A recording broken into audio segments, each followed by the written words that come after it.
Hello guys, welcome back to my channel and today's topic is important application of Gauss theorem। जैसा कि आपको पता है कि हमने गॉस थ्योरम लास्ट वीडियो में डिस्कस की थी जिसका रिजल्ट हमारे पास आया था phi E is equal to surface integral E dot D S is equal to Q upon epsilon naught. हमने पूरा प्रूफ किया था और उसी फॉर्मूले से रिलेटेड एक ये न्यूमेरिकल है। देन उसके बाद है इम्पॉर्टेंट अप्लीकेशंस। इम्पॉर्टेंट अप्लीकेशंस में फर्स्ट एप्लीकेशन है field due to an infinitely long straight uniformly charged wire. तो यूनिफॉर्मली चार्ज वायर के लिए एक हमने infinitely long thin wire consider करके चलेंगे जिसकी लीनियर चार्ज डेंसिटी लैम्डा है। Now to calculate field due to this wire at any point P, now we consider a pair of line element p1 p2 of the wire and equal distances। तो वो जो मैं बता रही हूँ अभी वो मैंने इसमें ड्रॉ नहीं किया है, मैं आपको एक बार इसमें बता देती हूँ। इसमें करना क्या है, जो मैंने बताया है कि एक हमने थिन वायर कंसीडर की है यहाँ पे, ठीक है। यहाँ पे हमने पॉइंट माना है P1, यहाँ पे पॉइंट माना है P2, ये इसका ओरिजिन पॉइंट है O। और इस पूरी थिन वायर पे जो लीनियर चार्ज डेंसिटी है वो है लैम्डा, और यहाँ पे प्लस प्लस चार्ज वेरी कर रहा है।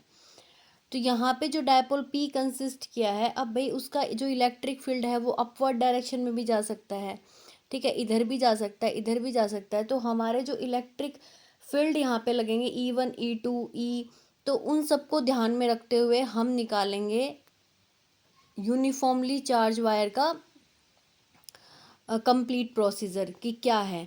तो उसके लिए हमने क्या किया, let us consider a right circular cylinder of radius r and length l with infinitely long wire of charge and its axis, जैसा कि आपको इसमें दिखाई दे रहा है। Also E vector and unit vector n cap along outward normal to the curve surface are in the same direction। जैसे आप देख पा रहे n cap इस साइड भी है और इस साइड भी है।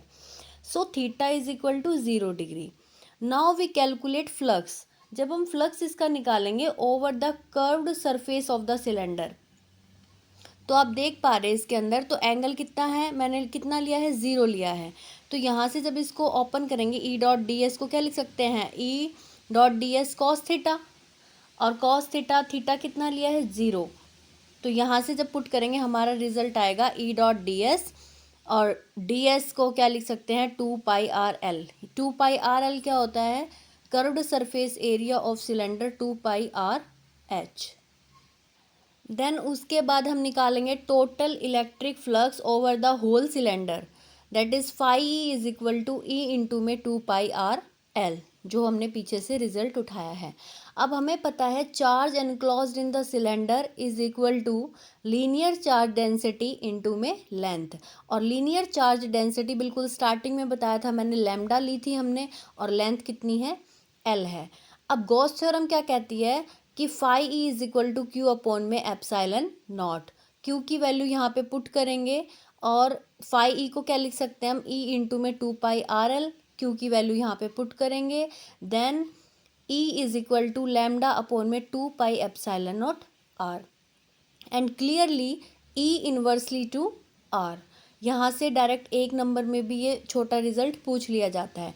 तो यहाँ से ये निकल करके आता है कि यदि लैम्डा ग्रेटर देन 0 है, then the direction of electric field at every point is radially outward. If lambda is less than 0, then the direction of electric field at every point is radially inward. तो ये बहुत ही important application है। Next application को discuss करेंगे next video में। Thank you.